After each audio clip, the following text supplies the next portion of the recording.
A very good evening to our viewers. Welcome to ELITETV. You're watching Open Debate in English. I'm Amrita, your host for this topic, Manipur youths cry for unity and strong leadership. As the violence in Manipur completed its 4th month, the youths of Manipur cry for unity and call for a single collective leadership. A 4-day-old WhatsApp group named Youths of Manipur gave a clarion call for the youths to assemble at SWC ground at Kongman Zone 4. The response was astounding. More than 10,000 youths arrived at the venue since early morning and stayed till the end of the meeting. The highly charged meeting took 5 resolutions and gave an ultimatum of 3 days for all concerned to act accordingly. The first resolution is, all CSOs should integrate into one and announce a transparent, appropriate roadmap in the true interest of our homeland. The second resolution is to press for an assembly session at the earliest to counter the challenges to the integrity of the state. The third resolution taken is the silenced MLAs and ministers should break their silence and exercise their freedom of speech to spell out their own plan to end this conflict favorably regardless of party affiliations. The fourth resolution is the MLAs should initiate to pay adequate compensation to the next of kin of the dead and the injured. And the fifth resolution taken says that it is a well-known fact that the Assam Rifles openly take sides with the Kuki militants in any battle. Therefore, they should replace by a neutral force. The MIT also demanded that if any CSOs fail to integrate, it must be dissolved. The 5 resolutions are popular demand of many since the ethnic class began since the 3rd of May. It's been now 33 days old.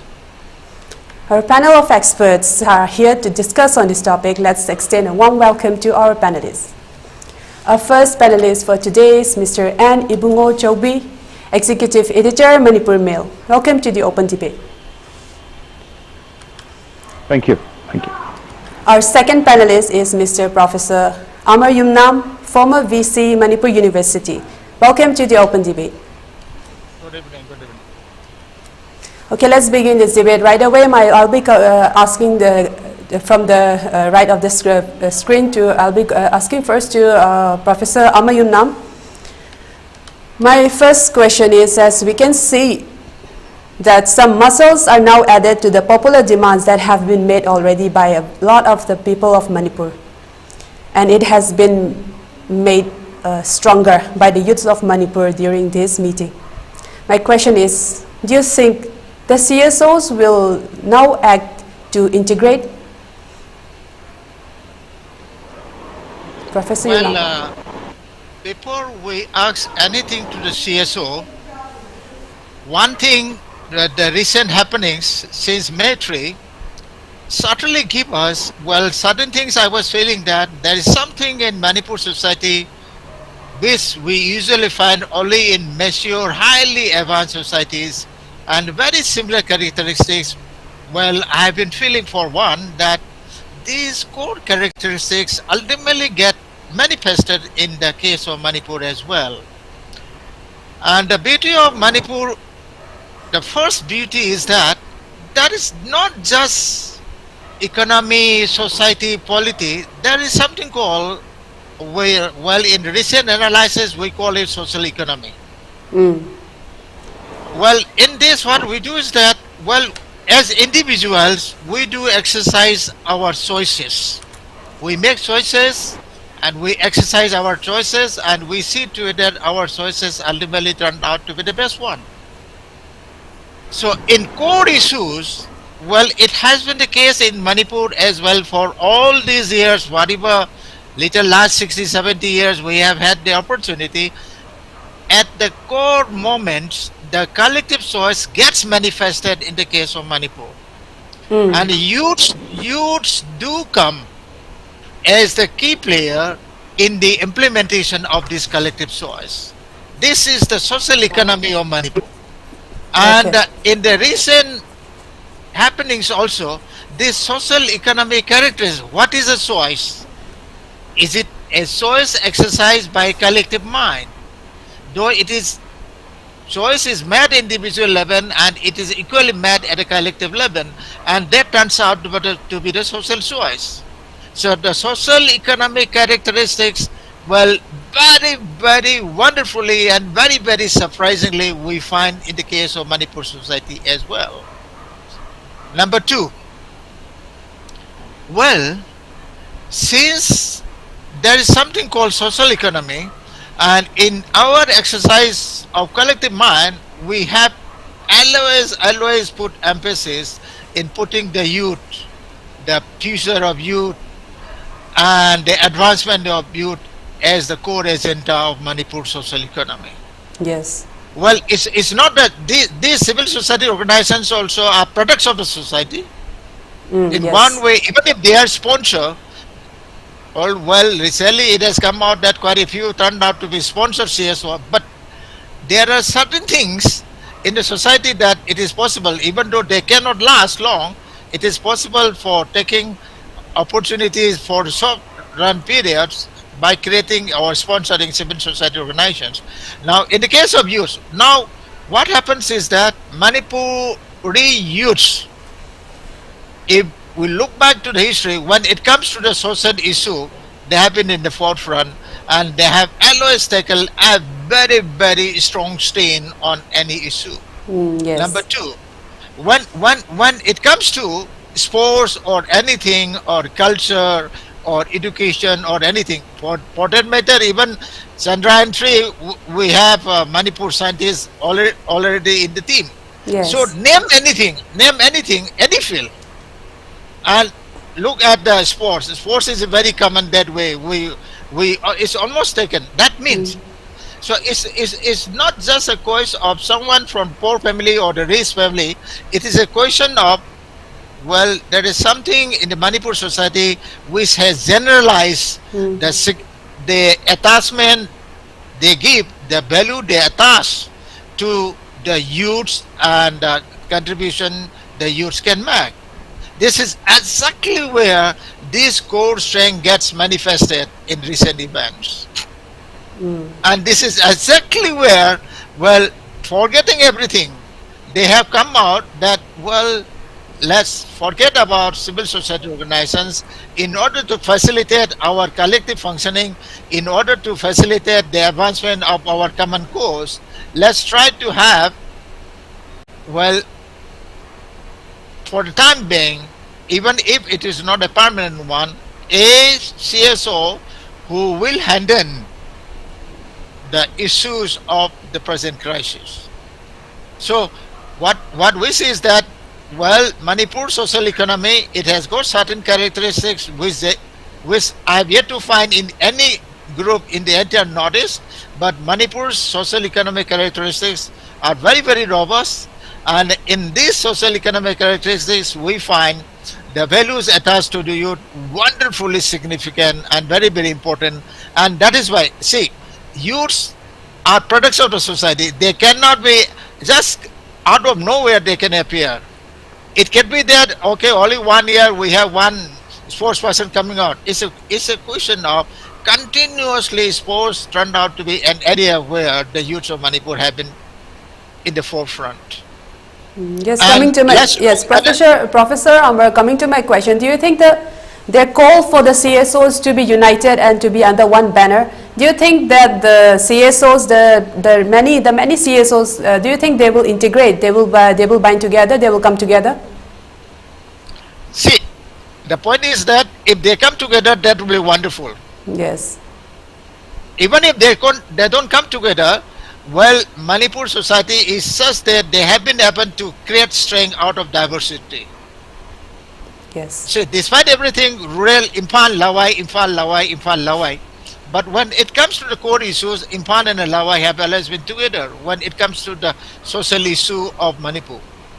So it would be wonderful if the civil society organizations come together, they apply their mind collectively. Well, it is exactly where our collective mind should be exercised collectively, and they come together and listen to the call of the youths, and this is a very critical moment, and that I would certainly, I will join the youths in appealing to them to come together Okay, and thank work you. on that. Okay, okay. Thank you for your points. I will now come to Mr. Ibungochoubi. So, as Professor Amar has stated, the importance of the youth, the core agenda, and how they have been at the forefront of all the social issues that have happened in Manipur since time immemorial. So, coming to you, Mr. Ibungochoubi, my question is that should this youth-led movement in Manipur be seen as a turning point in the quest for unity and leadership, or is it just another chapter in the ongoing conflict?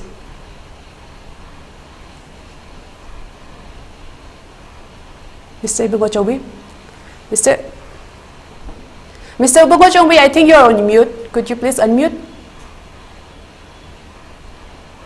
Can you hear me? Okay, I can hear you now. Okay, please go on. Oza, good evening, and good evening to Amrita. Good evening. Everyone, I think now, I have also crossed 60, and every person in their lifetime, they cross the phase called youth, where you are idealistic, you are young, and you are energetic, and you are truthful to certain issues. Or I wouldn't say certain issues, but to every single issue. The definition of youth today also has changed. Earlier, one used to say that you are a youth till you are 33, and now the United Nations has come out saying that once you are 18, once you are 15, and till 22 you are a youth. The definition of youth is also changing from time to time. And some people say that as long as you are dynamic, as long as you are healthy, and as long as you are able to perform, there is no limitation of age. So youth is a concept, and youth is certainly, of course, when we refer to youth, it is the age group today in Manipur or in India or globally. As we also pass through the stage of youth, and when we reminisce that very phase of what is being called youth in the school days, in the college days, and in the university days, the approach, the way how a youth looks at issues and how a youth would react or respond to the demand of that particular situation. Yes. And what has happened in Manipur is reflecting a kind of a scenario where the youth has come out, the particular age group has come out in response to the present trends of the political scenario or the political imbroglio that is prevailing in Manipur. Yes. I'm very hopeful that the truth, the idealistic perspective or idealistic view on a certain issue that is coming out from the youth has to be heard. And in terms of leading a movement, in terms of channelizing the energy for the movement, it has to be a concerted effort of the entire society. Because if you look at how till today in the Indian context, you call a soldier a Jawan. You call, once you are in the uniformed services, you are called a Jawan, irrespective of the age, which signifies the very word Jawan in terms of in a certain anomaly, as in terms of what you understand as a youth in the structure, so that you are in a position to respond and react spiritually, physically, and intellectually in that very situation. Yes. From my own perspective, I would still say that the entire issue of Manipur today demands or asks for a collective effort, which should be inclusive of every section of the society today.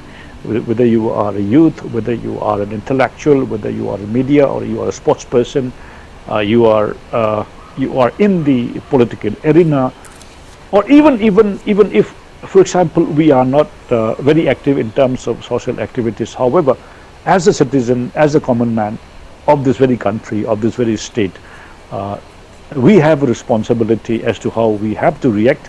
At the same time, we have to respond to challenging issues facing Manipur.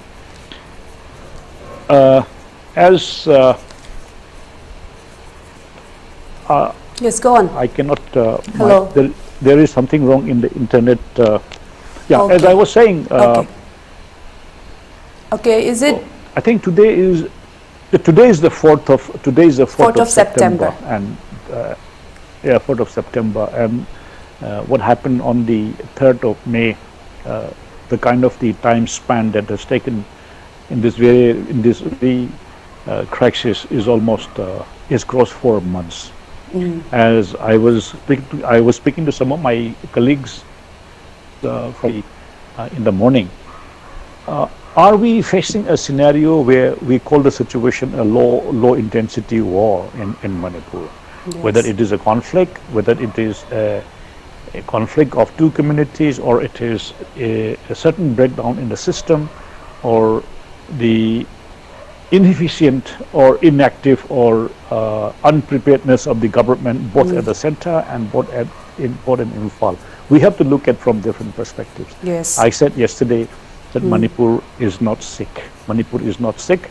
The people are not sick.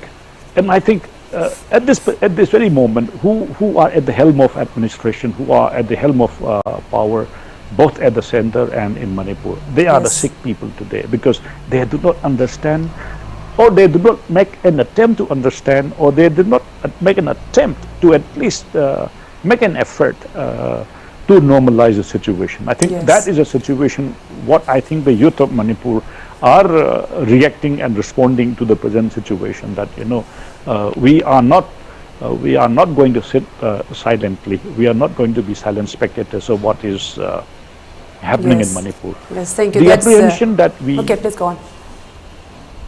Okay, please go on. The apprehension that we have, the apprehension that we have is, what is the path, what kind of a path that our youth are going to take at this very moment? Because as I was saying, that till today, in my own home, in my own laikai, in my own community, as I said, I have crossed 60 years of age, but in my own community, in my own laikai, I still think that I need advice, I need suggestion, and to some extent I need wisdom of people who are now at the age of 70, 80, who have seen what happens in my laikai or my community. So I think, yes, a voice is emerging, a very strong voice has emerged. At the same time, I would say, not as a reporter, but as a common person, a collective effort of people who have long experiences in understanding, who have patience, at the same time, who would lead us?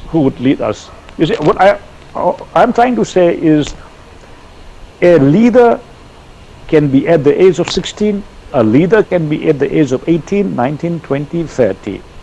A person capable of leading us, even I might be 60, if a person has come out very strongly, and if he is a good leader, irrespective of any age, because sometimes you can see that leadership in the history, whether you call Alexander, or even if you call Vivekananda, or even if you call Christ, leaders have emerged from different age groups, as we see in the millennia, in the thousands of years of age of human civilization.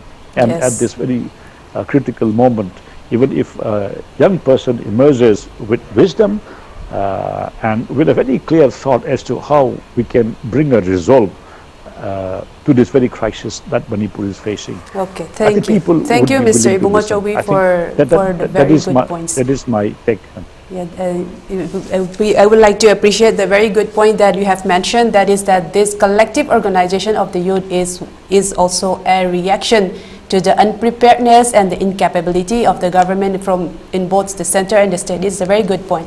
I'll be coming to to Professor Amar Yumnam. I would like to ask you, like the Manipur youths during this clarion call that took place yesterday, they made 5 resolutions, and among them is and one of them is that to act. They gave an ultimatum to act within 3 days. They said that of an ultimatum of 3 days. How realistic do you think is the ultimatum given by the youths of Manipur for various stakeholders to act within 3 days?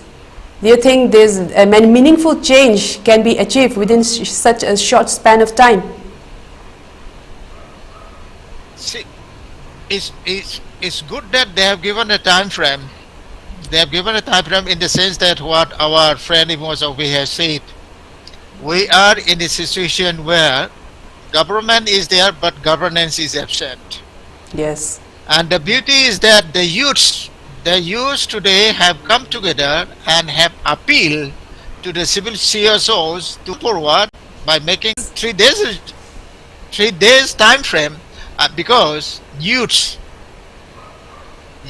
in any society are the most, well, let me not use the term restless, but they are the ones who are in a position and who intentionally and by pursuit of their age, they want to achieve something within a time frame.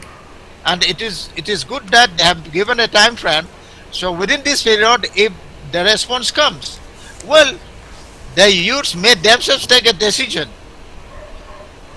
despite the CSOs.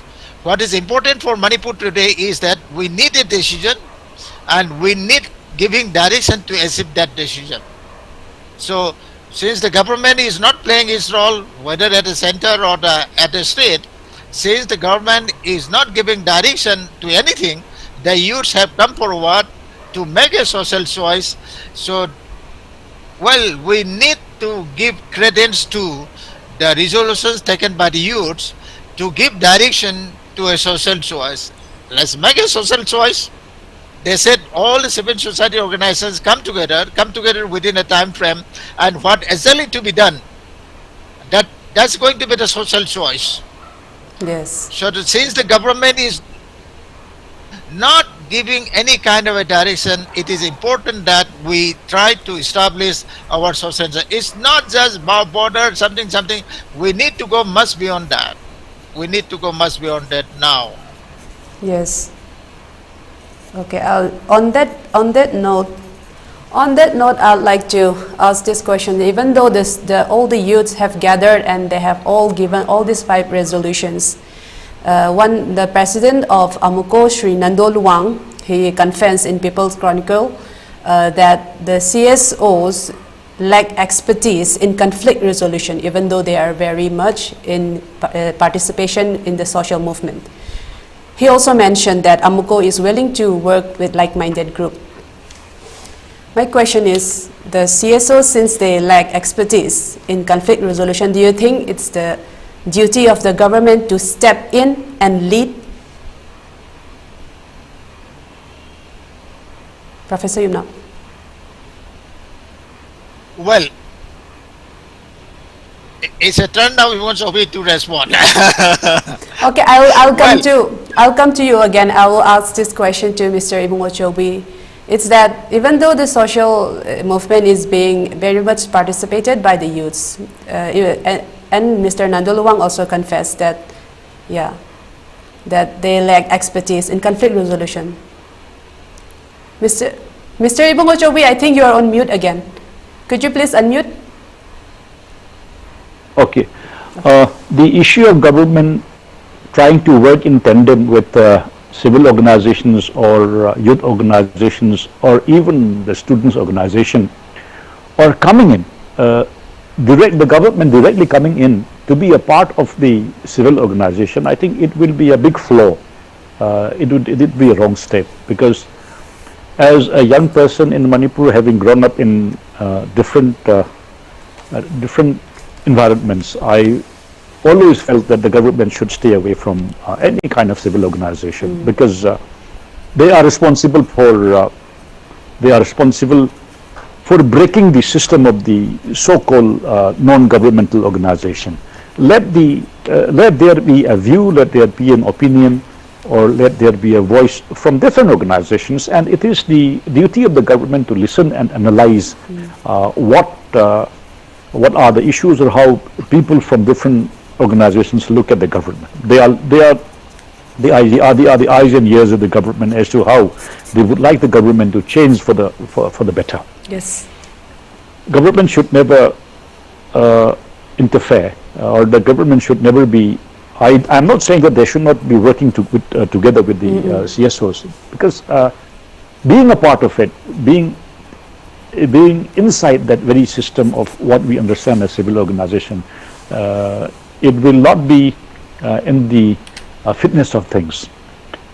Okay. The system how the system how the students in Manipur, many people might agree or disagree with me, as we have also grown up as a young student in the 70s, in the 80s, in the university. There are many organizations, there are many students wing coming out from different political beliefs. There are many the kind of an indoctrination that the students undergo during their youth and during the prime idealistic stage. The response, the reaction to different issues will be different according to their political indoctrination of how they would love to have faith in the system. Yes. Let the civil organizations be independent. Let the youth organizations be independent. Let them think. Let them understand the issue. Let them view. Let them express their opinion. And it is the onerous responsibility of the government or the administration to listen to and take care of different voices coming from different walks of life.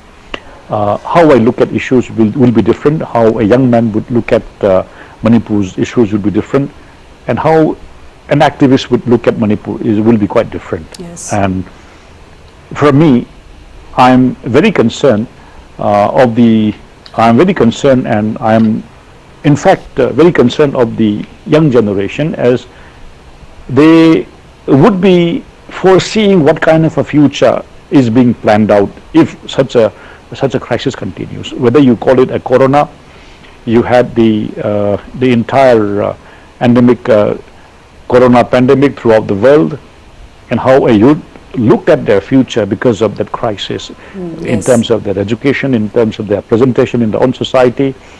Their growth, intellectual continuity was interrupted because of that crisis.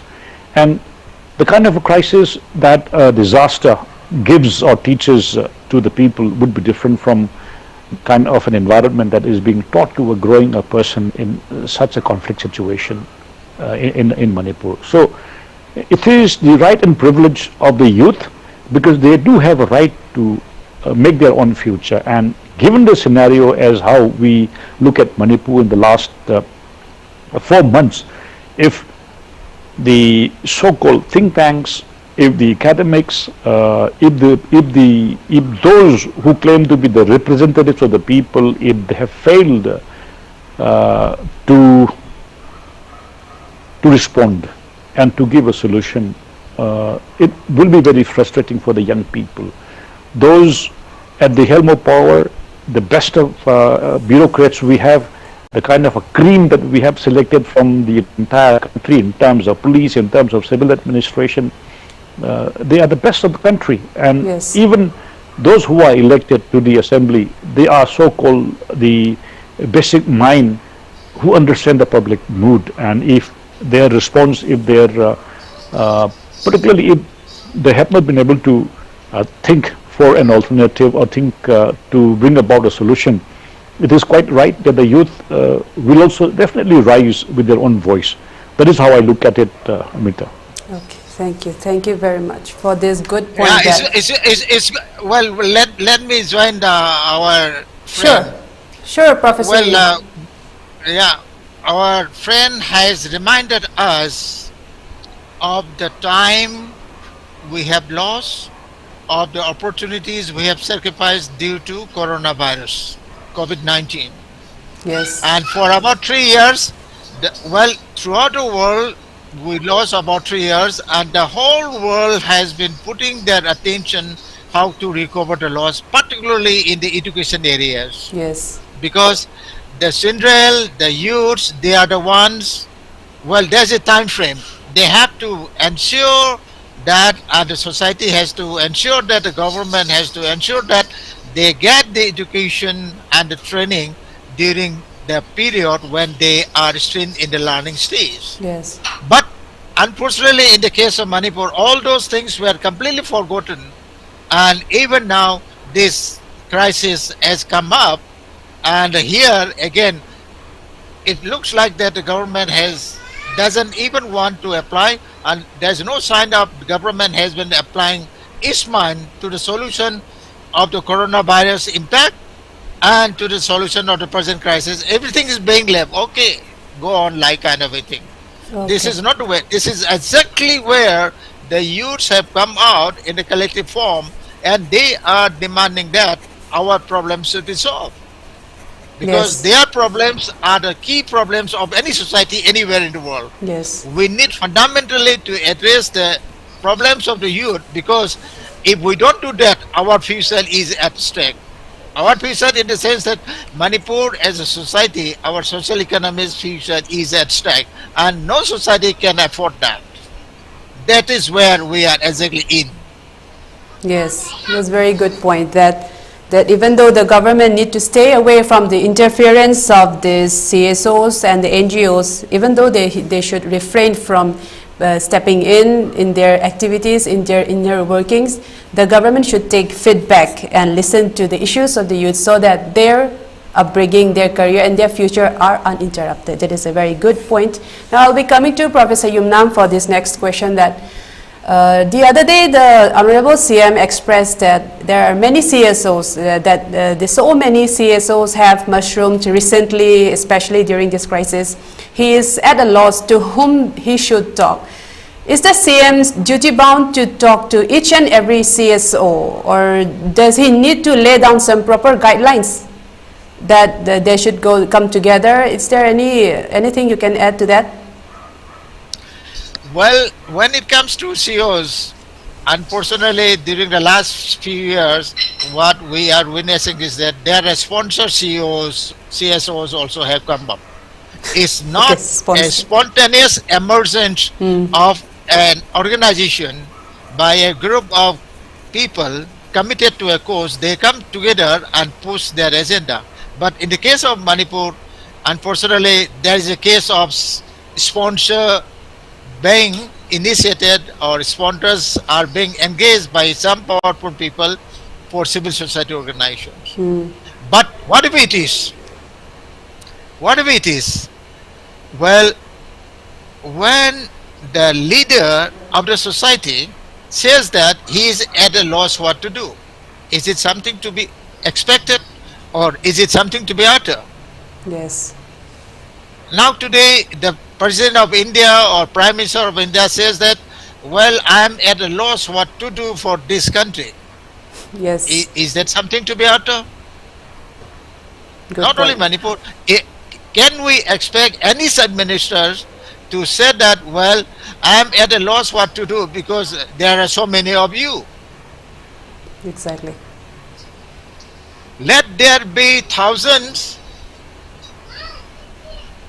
CM is the one who will decide what is to be discussed, what is to be talked about, how the various organizations to be assessed. Well, unlike you and I,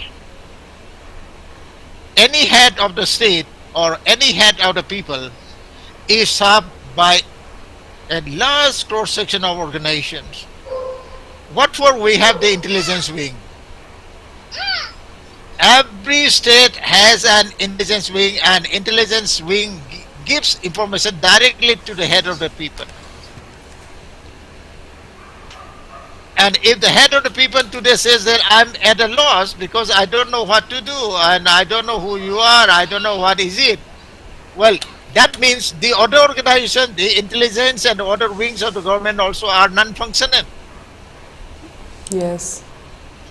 That means the government in totality is not functioning. Is that something which we would certainly like to enjoy hearing it? No, that's not something which we want to hear. And that should not be repeated. Okay. There can be a difference of opinion. The head of the people may decide on something, may be convinced on something, and take action on that and try to lead the society. If the society doesn't agree to that, well, he should also reconsider his or her step, or if the society follows, good. But should never say that I don't know what to do, I don't know how to go ahead, and I'm at a loss. No. if my father says I go to the school every day, and one fine day my father tells me that I don't know whether I should allow you to go to the school or not, well, Yeah. what would that mean? What would that mean? And can we tell the youths today that, well, youths, you have lost 3 years under COVID, you have lost 4 months under this, but still I'm at a loss how to go about it? Yes. No, no, no, no. This is not the way. Okay, thank you, Professor Yumnam. Thank you, Professor. And that is extremely a very good point, that the head of the state or the leader of the state should not be saying such words that he is at a loss or like he cannot decide. That the leader of the state should be headstrong and should be able to listen to all the issues and the voices of the people. I will be coming back to Mr. Ibungochoubi again. We have learned that unity is strength in our primary schools. No one doubts that it's correct that unity is strength. What is stopping all our CSOs from uniting, from integrating into a single unity? What are the challenges that they are facing? Do you think that all of the CSOs are ready to come under one banner?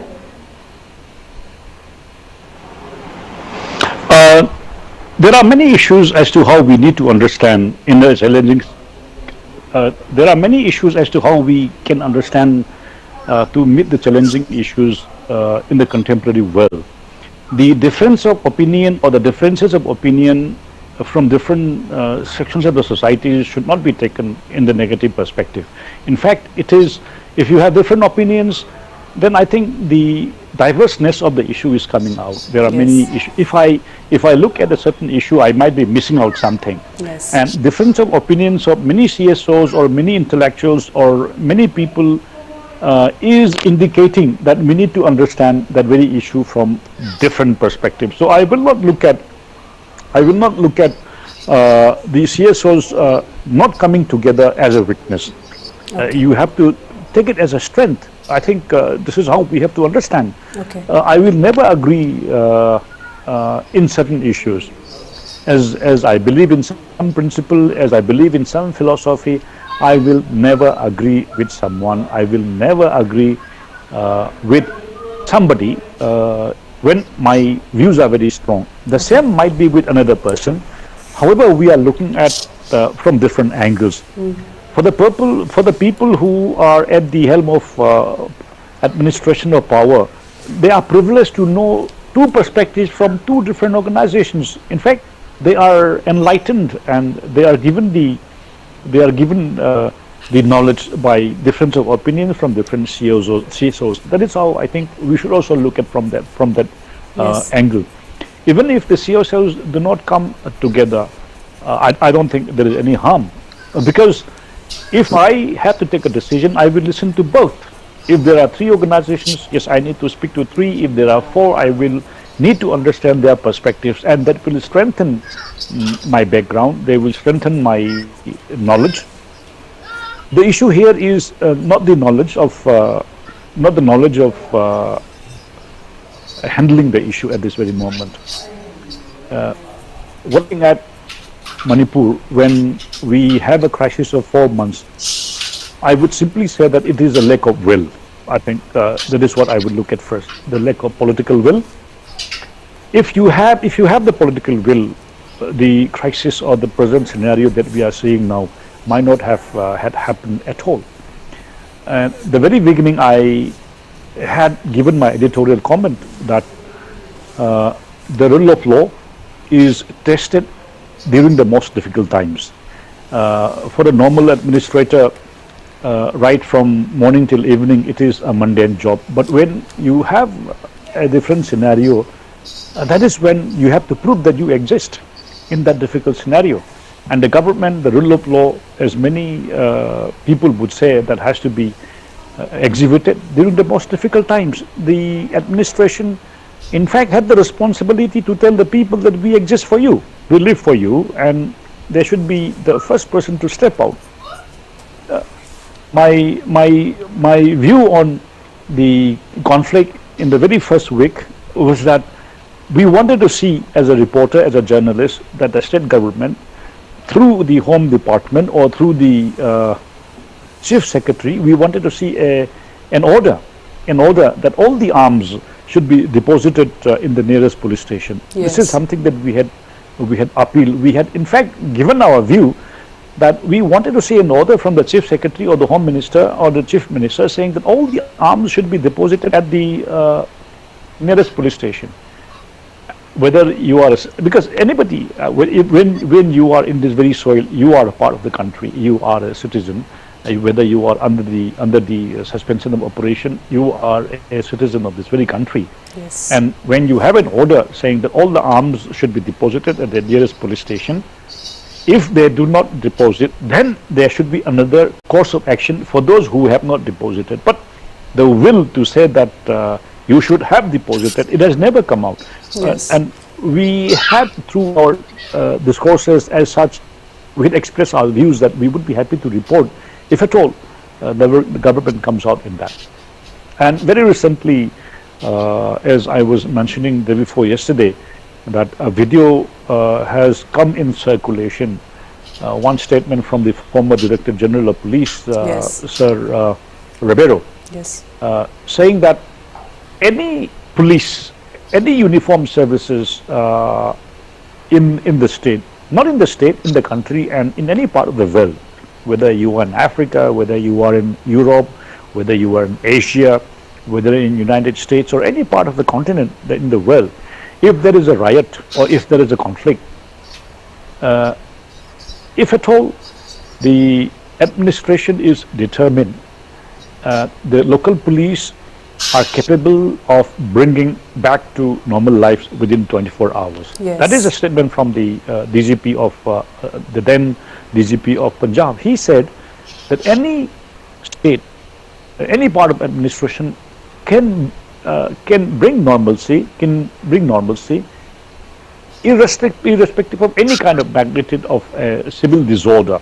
This is what he said, which I think we have to understand. And one more statement that he gave in his interview was that if the he says, then I think the people in power, they are part of it.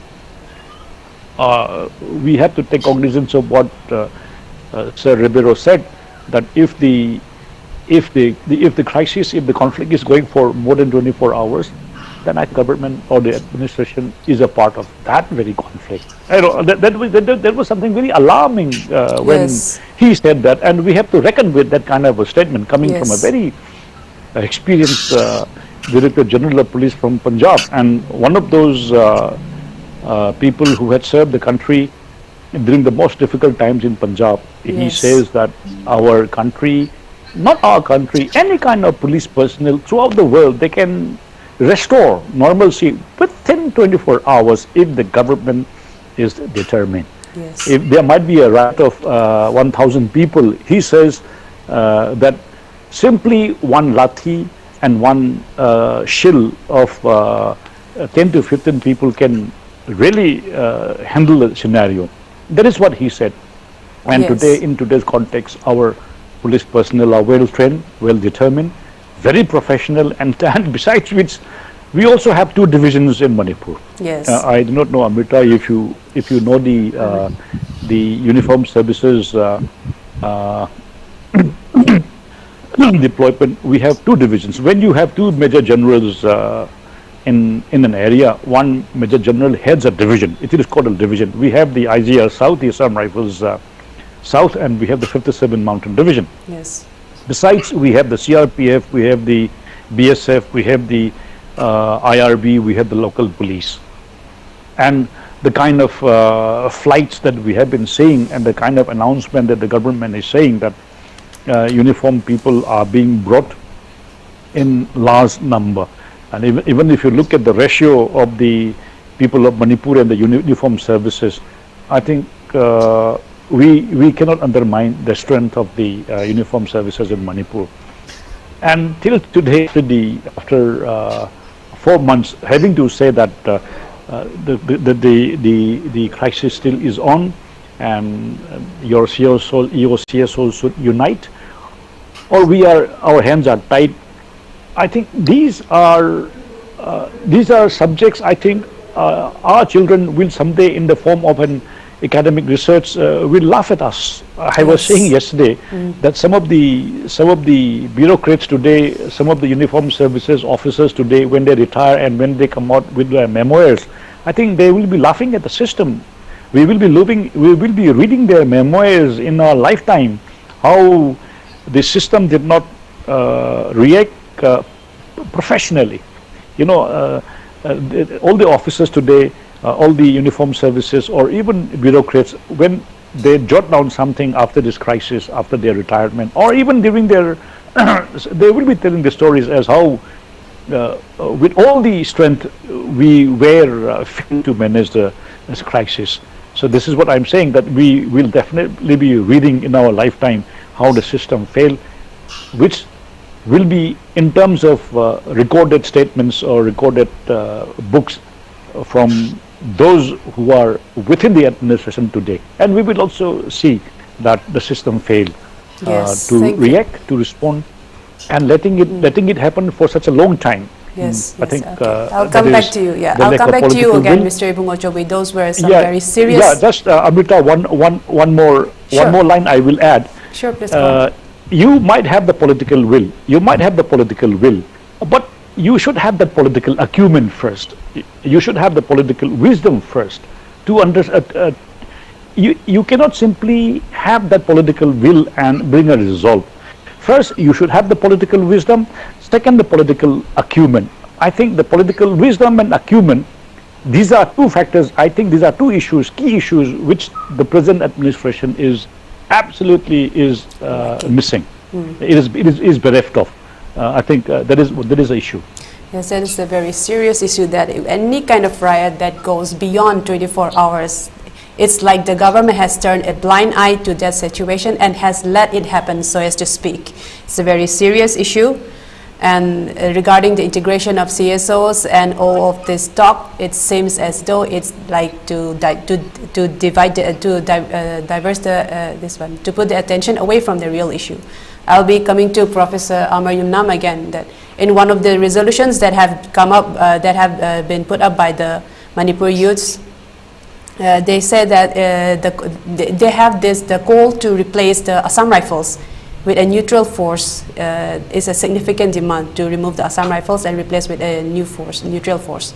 How feasible do you think it is to make this transition, and what implications might it have on the security situation that is already ongoing in the state? Professor Amar Yumnam. See, I put up in X, that is Twitter and other social media, that for the last 4 months we have been witnessing of so many charges against both the army and Assam Rifles. Well, for the army, generally they are not utilized, their services are not utilized in civil related issues. But whatever it is, for the last 4 months we have been facing a kind of a situation whereby the people are charging that Assam Rifles and the army have not been behaving the way they are supposed to behave. Yes. The manifestation of their behavior which the public see is such that they are working. There are so many photographs and videos also coming out which says that Assam Rifles particularly have been manifesting a kind of behavior which is unthinkable of a government paramilitary force or government law enforcing force. Well, how come the Assam Rifles do not even think of responding to that kind of assaults? Are they enjoying the kind of ridicule they are being subject to? Exactly. This is exactly where the intention of the government, both at the state and the center, comes into question. Is it a kind of a scenario? Exactly, our friend Ibungochoubi has referred to Ribero's statement, within 24 hours anything can be done if the government tells the security forces to do these days within 24. But is it a kind of a scenario where the government, both at the center and state, are enjoying the turmoil. And they are in fact not only enjoying, they are also participating through the Assam Rifles in the turmoil. So is the Assam Rifles should come out very clearly, or is it a case that Assam Rifles still have a grudge against the people of Manipur because they were driven out from the heart of the state while they were enjoying our seat of power in Kangla, and they were forced to leave that, and they still have a grudge. And we should not be allowed to think like this. I simply do not enjoy to imagine that Assam Rifles will still entertain a kind of grudge against the people of Manipur. I don't like to.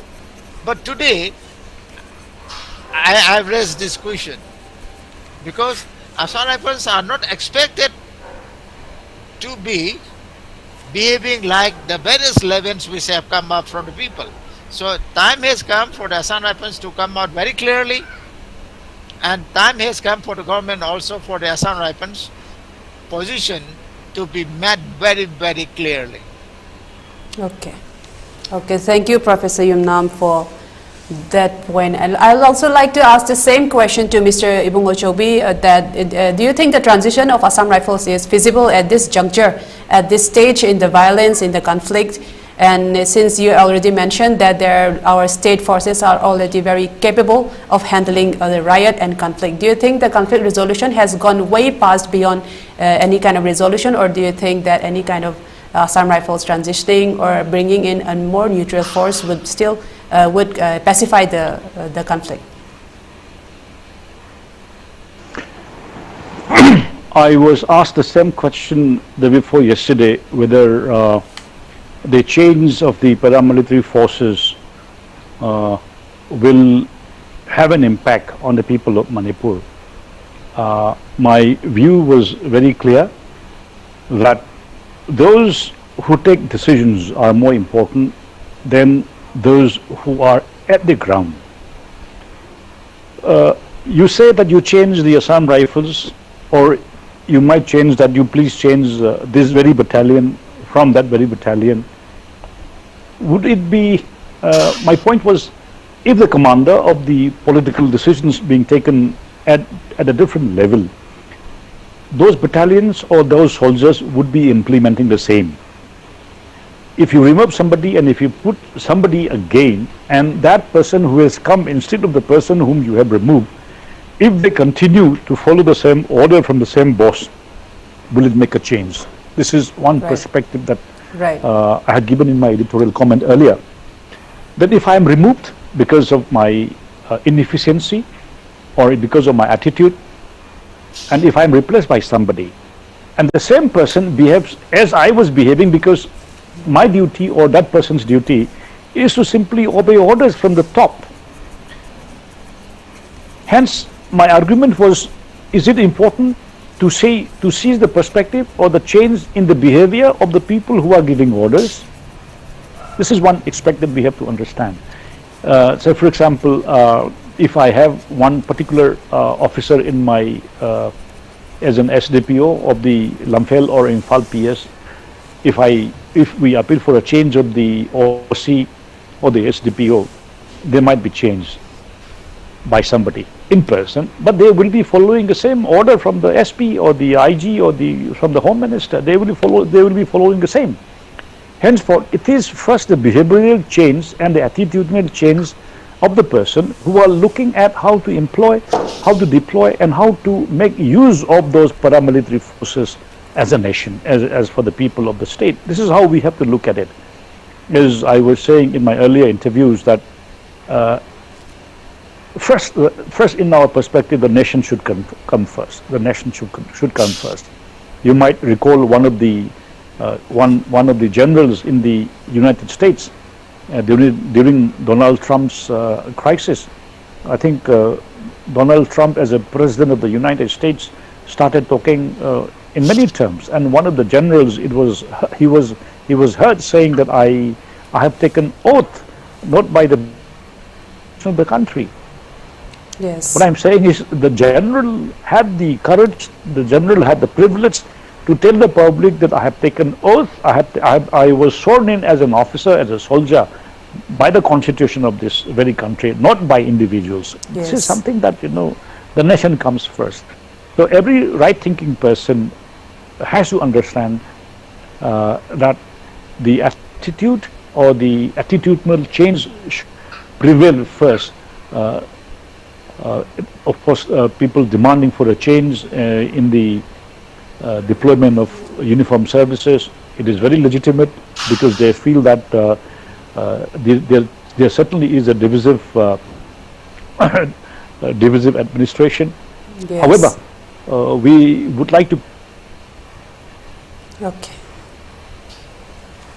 Okay, thank you, Mr. The Ibungochoubi. soldiers, Yeah, that was the post commanders, the officers will be obeying Okay. orders.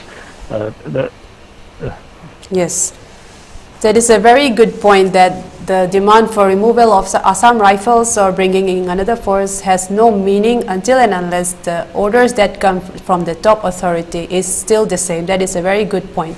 I'd like to come to Professor Amar Yumnam, since our time is also almost come to an end, but I'd like to ask this one question to Professor Yumnam, that there is also a demand for another assembly session by this Manipur youths in their resolution. So my question is that, is the demand for an immediate assembly session to address these challenges for the state's integrity a valid step in resolving this conflict? Do you think that any changes in the outcome will come out in this session, if there is even any session?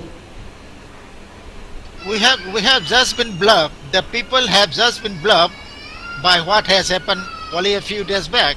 Yes. What happened on 29 was an insult to both the constitution and the public.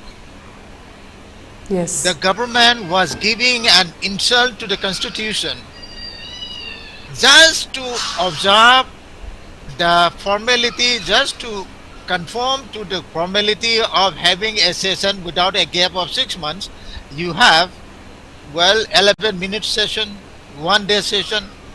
Is that what we want any democracy to be governed?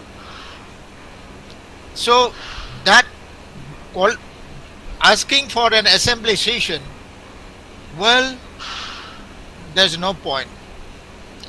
A government which cannot even convene a full meeting of the assembly do with this up. As a public, you and I, do we as a public deserve this kind of a government which does not even think it necessary that we are in the midst of a major crisis, that too not individual level crisis. The society is in the midst of major crisis which the society has not faced during the last 200, 300 years. Before that I don't know. But we, insofar as living memory is concerned, Manipur as a society is facing a very, very serious crisis, and the democratic government we elect and form, that there's no point in discussing that issue by them.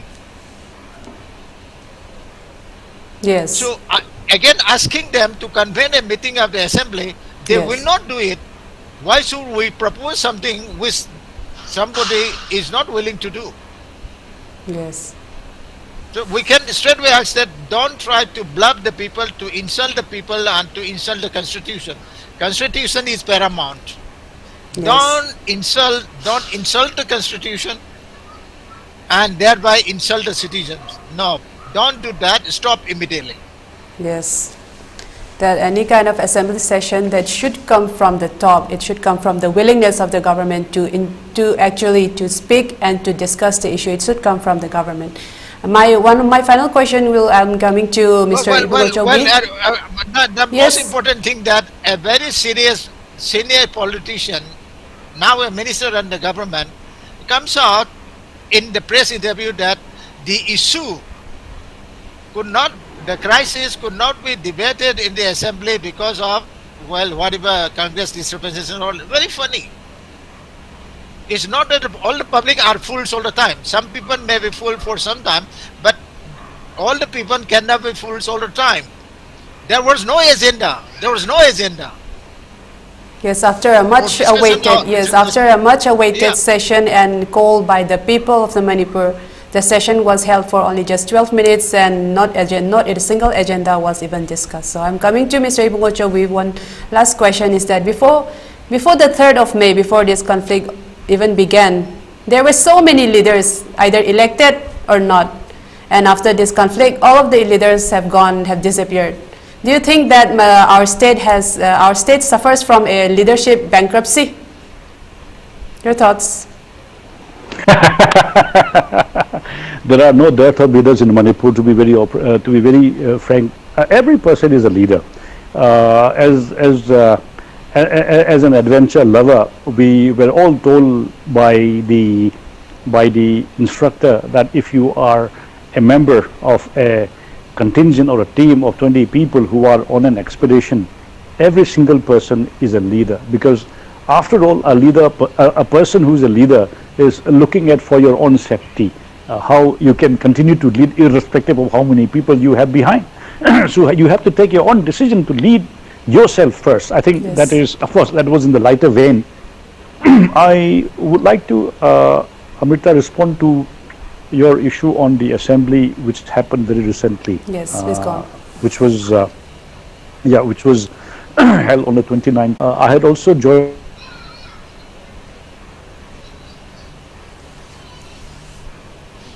Mr. Ibungochoubi, can you hear us?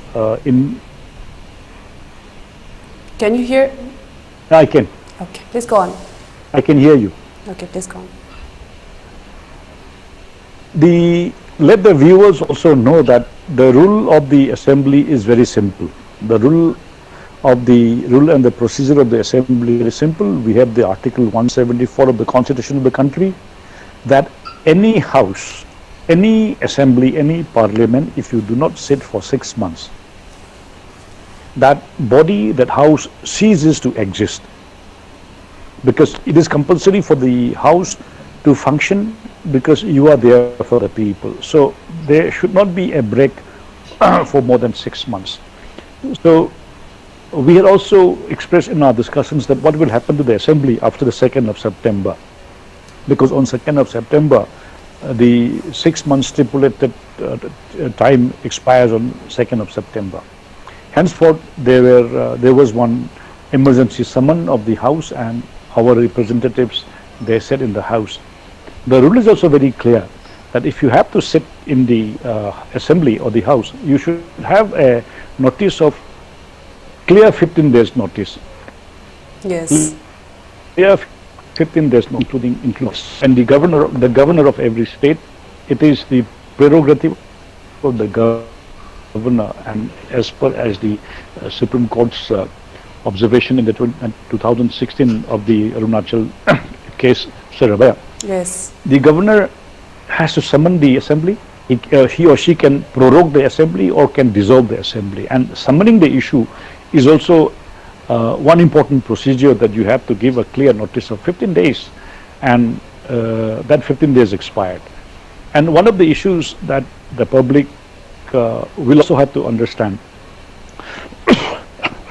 is that the governor of the state is duty bound on the aid and advice of the Council of Ministers, which is the cabinet of the Yes. government, the Council of Ministers of the government. So the government of Manipur had, through its cabinet, had intimated to the governor to summon the assembly, and the governor is duty bound constitutionally to act on the added advice of the Council of Ministers. So I think there was a negative response from the Honorable Governor, Yes. not to have the session. However, there was the legitimate charge from the people that you have to sit within 6 months. The people, as Amar said, that on the 29th of last month, it was just the formality to get another lease of life for another 6 months. Yes. Because if you sit on that day, you still have a lease of new life of Yes. 6 months. So that kind of a slap on the face of the people, it is not expected from the government that we have given the mandate to. We have given the mandate to the 60 honorable members to sit in the house make laws, serve the people, and then you carry out your businesses. There are about 30-40 departments in the state. You have to give the budgetary provisions, you have to understand, you have to debate what is happening in the state. The entire people of Manipur, we were very frustrated because when you had the no confidence motion in the Indian Parliament, we were saying that Manipur was not discussed. And we also aired through our common friends in the national media that we would have been very happy if the Honorable Prime Minister, if the Honorable Home Minister, or at least from the responsible cabinet would give a legitimate and sound response to the present crisis of Manipur. Yes. We were deprived of that. Yes. At the same time, my friends from different parts of the country was saying that if the Indian Parliament failed to highlight what is happening in Manipur, Exactly. what is your government, what is your assembly doing? This is also one question that we were put forward. Yes. So we expected that our honorable members of the House, they should sit, they should discuss, and everything should be in the record for our children to see that what were expressed, Yes. what the members had expressed of this crisis, it should be in the record of the assembly. Otherwise, a person giving a statement through the media, it is not officially recorded. However, if it is in the assembly, at least our children will see the procedures and know that our member of assembly said this. And one more issue that came about is some of our members of the assembly rushed to Delhi to present a memorandum to whosoever, whether it's Yes. the Prime Minister or the Home Minister, on the NRC. Yes. And during the limited internet services, we were also subjected to, because as a press we have the internet, we got the draft of the memorandum, we have the signatures, we have the names of the MLAs on the left side. Some of them were not legible. We could not even read a memorandum being presented or given to the Prime Minister. There should have been a proper, some kind of a sanity that we were talking about, and they came back hurriedly without having to meet the person that they wanted to meet. Now, the issue here is, rather than rushing to Delhi, can't they sit in the assembly and discuss what is NRC? Because Yes, sir, Mr. as a Ibungochoubi, common could man, you, as a could you common- please quickly, could you make it shorter because we as have a a common little man, time constraint. as a common man, I do not understand what is NRC. So let the people also be enlightened what is NRC and the assembly, and let them take a decision and forward to the Indian Parliament that this is the decision of the assembly. Or if they cannot do that, there is a Council of Ministers. The cabinet can take a decision endorsing NRC, and they officially put forward to the central government, Yes. rather than making a very unorganized kind of a procedure. This is what I was saying. If people have to represent us, they will have to be worthy of that kind of a stature and Yes, status. yes. Just This is the frustration. to I think the summarize, people of Manipur- the people of- basically, to summarize, there needs to be transparency, there needs to be people's participation, and there needs to be accountability on the part of the government. It has been a very engaging session today. I would like to just summarize what we discussed today, that the involvement of the youths, the participation of the youths in social issues and such that is going on, it is in fact a reaction of the incapability of the government, and that is why the youths have gathered and called on all to unite and asked for leaders to take strong actions and to listen and hear their feedbacks and take decisive and strong actions to resolve this conflict. Those were very good points that we discussed today. We had a very engaging session, but due to time constraint, we'll have to wrap up today's episode right here. I'd like to thank our panelists, Professor Amar Yumnam, former VC Manipur University. Thank you for joining us today. And also, I'd like to thank Mr. Ibungochoubi, Executive Editor, Manipur Mail. I'd like to thank for joining us today. I'd also like to thank our viewers for tuning in tonight. All the best. Good night, good night, good night. Thank you. Thank you, Amrita. I'd also like to thank our viewers for tuning in tonight. For more such episodes, tune in again next Monday, same time. I'm Amrita signing off. Have a good week.